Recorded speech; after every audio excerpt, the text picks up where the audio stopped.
Hello everyone, welcome back to my YouTube channel. कैसे हैं आप सब? आशा करती हूँ कि आप सब अच्छे ही होंगे। आज की वीडियो में मैं आपके साथ राधा कृष्ण की बहुत ही दिल को छू जाने वाली कहानी शेयर करने जा रही हूँ। कैसे हुई थी राधा की मृत्यु? श्री कृष्ण ने क्यों तोड़ दी थी बाँस? राधा श्री कृष्ण के बचपन का प्यार थी। श्री कृष्ण जब 8 साल के थे तब से दोनों के बीच प्रेम था। राधा श्री कृष्ण के दैवी गुणों से परिचित थी। उन्होंने जिंदगी भर अपने मन में प्रेम की स्मृतियों को बनाए रखा। यही दोनों के रिश्ते की सबसे बड़ी खूबसूरती है।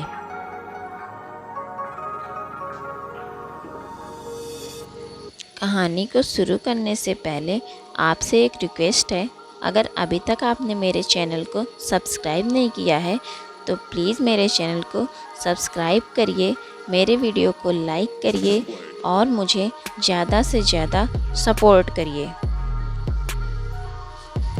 वीडियो में लास्ट तक बने रहिएगा। श्री कृष्ण को केवल 2 ही चीज़ें सबसे ज़्यादा प्रिय थी। ये दोनों चीज़ें भी आपस में एक दूसरे से गहराई से जुड़ी हुई थी। एक बांसुरी और दूसरी राधा। कृष्ण की बांसुरी की धुन ही थी जिससे राधा श्री कृष्ण की तरफ खींची चली गई। राधा की वजह से श्री कृष्ण बांसुरी को हमेशा अपने पास ही रखते थे। भले ही श्री कृष्ण और राधा का मिलन ना हो सका, लेकिन उनकी बांसुरी उन्हें हमेशा एक सूत्र में बांधे रखा। श्री कृष्ण के जितने भी चित्रण मिलते हैं उनमें बांसुरी जरूर रहती है। बांसुरी श्री कृष्ण के राधा के प्रति प्रेम का प्रतीक है। वैसे तो राधा से जुड़े कई अलग अलग विवरण मौजूद हैं, लेकिन एक प्रचलित कहानी नीचे दी गई है। भगवान श्री कृष्ण से राधा पहली बार तब अलग हुई जब मामा कंस ने बलराम और कृष्ण को आमंत्रित किया। वृंदावन के लोग ये खबर सुनकर दुखी हो गए थे। मथुरा जाने से पहले श्री कृष्ण राधा से मिले थे। राधा कृष्ण के मन में चल रही हर गतिविधि को जानती थी। राधा को अलविदा कह कृष्ण उनसे दूर चले गए। कृष्ण राधा से ये वादा करके गए थे कि वो वापस आएंगे, लेकिन कृष्ण राधा के पास वापस नहीं आए।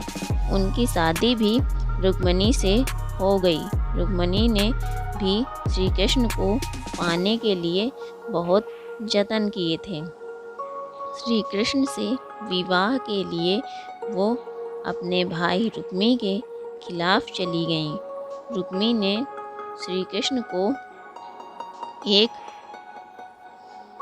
प्रेम पत्र भी भेजा था कि वो आकर उन्हें अपने साथ ले जाएं। इसके बाद ही कृष्ण रुक्मिणी के पास गए और उनसे शादी की।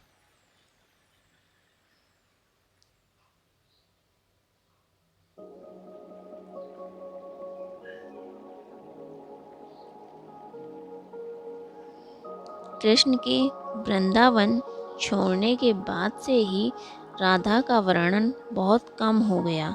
राधा और कृष्ण जब आखिरी बार मिले तो राधा ने कृष्ण से कहा था कि भले ही वो उनसे दूर जा रहे हैं, लेकिन मन से कृष्ण हमेशा उनके साथ ही रहेंगे। इसके बाद कृष्ण मथुरा गए और कंस और बाकी राक्षसों का वध किया। इसके बाद प्रजा की रक्षा के लिए कृष्ण द्वारका चले गए और द्वारकाधीश के नाम से लोकप्रिय हुए।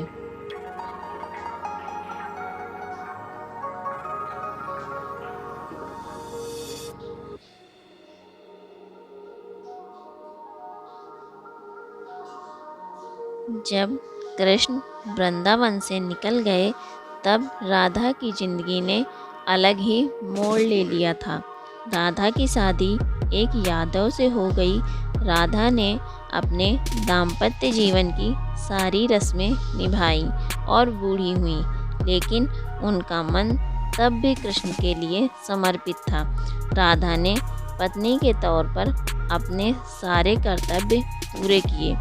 दूसरी तरफ श्री कृष्ण ने अपने दैवीय कर्तव्य निभाए।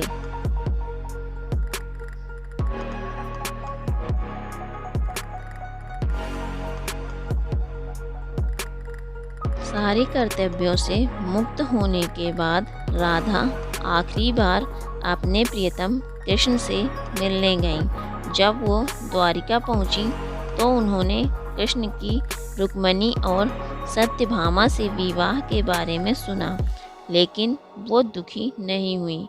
जब कृष्ण ने राधा को देखा तो बहुत प्रसन्न हुए। दोनों संकेतों की भाषा में एक दूसरे से काफ़ी देर तक बातें करते रहे। राधा को कान्हा की नगरी द्वारिका में कोई पहचानता नहीं था।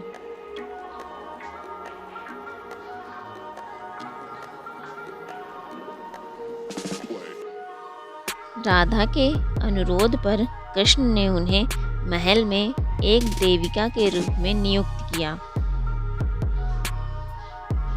राधा दिन भर महल में रहती थी और महल से जुड़े कार्य देखती थी।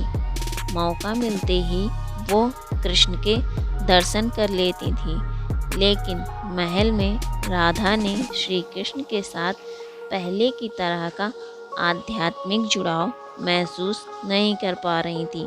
इसलिए राधा ने महल से दूर जाना तय किया। उन्होंने सोचा कि वह दूर जाकर दोबारा श्री कृष्ण के साथ गहरा आत्मीय संबंध स्थापित कर पाएंगी।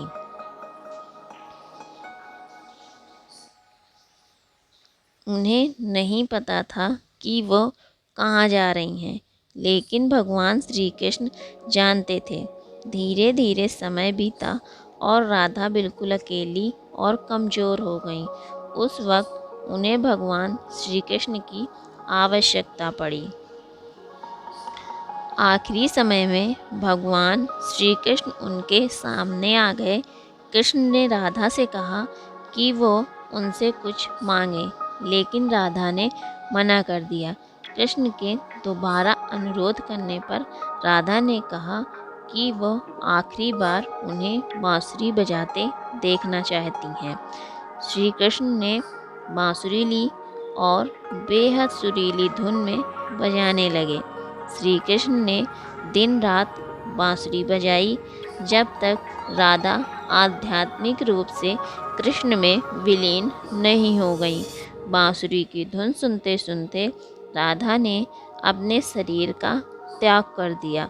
कृष्ण जानते थे कि उनका प्रेम अमर है, बावजूद वे राधा की मृत्यु को बर्दाश्त नहीं कर सके। कृष्ण ने प्रेम के प्रतीकात्मक अंत के रूप में बांसुरी तोड़कर झाड़ी में फेंक दी। उसके बाद से श्री कृष्ण ने जीवन भर बांसुरी या कोई अन्य वादक यंत्र नहीं बजाया। आई होप आपको एक कहानी पसंद आई होगी। अगर कहानी पसंद आई है तो प्लीज़ मेरे वीडियो को लाइक करिए, मेरे चैनल को सब्सक्राइब करिए। Thanks for watching.